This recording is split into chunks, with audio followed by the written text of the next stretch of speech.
This chapter had the single most impressive moment in the entire series. Better than Asta beating Lucifero, better than Noelle unlocking her Valkyrie armor for the first time, even better than Magna's legendary fight against Dante. This moment, something I've seen no one online talking about yet, surprised me so much that when I was reading the chapter for the first time, I had to take a moment to sit down and process it.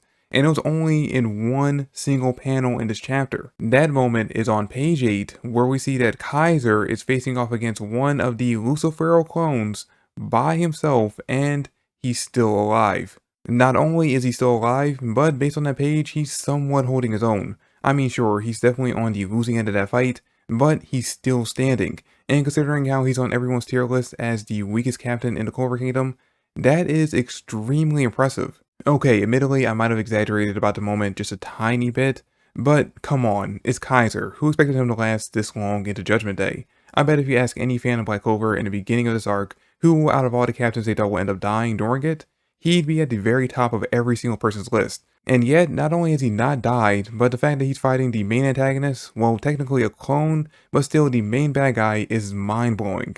Of course, he's not the only one, as we find out that some of the other captains are also fighting the Lucius clones. Charlotte and William are teaming up against one, while Real and his squad faces off against one of the others. And I mean, if we're being honest, the Azure have the best chances in their fight against the clone of Lucius than any of the other people fighting against one, because not only are they being boosted by Neverland, but Real's Valhalla spell as well. I mean, I doubt it's going to be enough for them to take down the clone with the two combo spells working together, but it should be enough for them to hold him off long enough for everyone else to beat their clones. Or hell, maybe they can beat him. It's kind of hard to say for sure. I mean, it has been over a year since the end of Spade, so who's to say how much stronger any of these characters have gotten since then? I mean, with all the boosts that they have and working together as a team, they might actually manage to beat this clone by themselves. But even if they can, Lucius can just create more and more clones. No matter how many the Magic Knights manage to beat, until he's taken down, they'll eventually wear the Magic Knights out.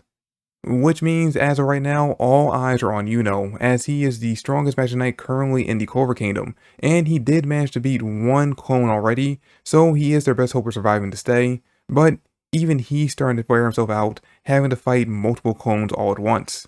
Which, by the way, it seems like Yuno must have defeated a few more of the clones off screen, because I believe the last time we checked in with him, Lucius has sent a total of 12 clones to fight him, but in the chapter he's only facing off against 2 of them. So he took down 10 more clones in between chapters, but doing so definitely drained him, as March points out in this chapter that Yuno's on the back foot in this fight, and he's one touch away from being turned into a paladin, and basically spelling the end for the whole world.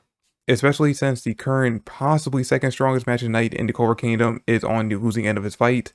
I say possible second strongest because it is arguable who currently holds that title between Noelle, Yami, and Mary Oyona, but even the two girls have their hands tied in their own fights against their own paladins, and they're both not exactly going in their favor. But getting back to Yami, his fight against Morgan was already a struggle to begin with when he was just using light magic, but once Morgan decides to stop playing games and revealed that Lucius gave him dark magic as well, things completely turn in Morgan's favor. As he manages to pull Yami in, dispel his mana zone, and slash him with his 2 magic swords made of light and dark magic. So yeah, Yami's down, meaning the good guys have lost one of their heavy hitters, and things are just getting more and more dire as the seconds pass. And keep in mind, all of this is happening, and Lucius hasn't even left his throne yet. But just as things are at their worst, the Magic Knights get the best support they could ever hope for, as the Black Wolves come charge again, ready to turn the tides in the Magic Knights' favor. With Nock and Ichika both rushing over to aid Yami in his fight against Morgan, reuniting both sets of siblings with the brothers they never thought they'd ever see again. And you know what? I can only imagine how those reunions are going to go. Like, between Nock and Morgan, I can imagine it's going to be a pretty super serious moment. But for Yami and Ichika, it's probably going to be the funniest scene we've had in this entire final saga. Yami probably won't even recognize who she is at first, considering it's been about, like, what, 18 years since the last time he saw her? But even with how comedic the moment's going to be at first, I do imagine that at some point we're going to get that serious dramatic talk between the two of them that we've been waiting for since we found out about their history. Anyway, now that the Bulls are here and they're powered up, the Magic Knights stand a much better chance of beating all of the Lucius clones, especially since Asta managed to hit one while still in base at the end of the chapter. So once he goes into Devil Union, it shouldn't take long for all the clones to end up falling. But again, we still have to keep in mind that the real Lucius is still waiting and watching all this play out from his throne. He hasn't taken any damage or wasted any energy in this fight yet, so when they do eventually face him, he'll be fresh while they'll be beaten and exhausted. But hopefully the combined efforts of Asta, Yuno, and hopefully Noelle, if she ends up managing to join up with the two of them, and we finally get the light triad versus a big bad. But eventually, hopefully their combined efforts will be enough to take down the so-called Ultimate Wizard King. But even if they manage to beat him, there's still the mysterious Edgermilk waiting in the wind. We haven't seen him since I believe around chapter 336, so we don't know where he currently is or what he's up to.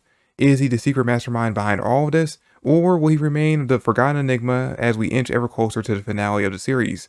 We'll have to wait until next chapter in December to find out.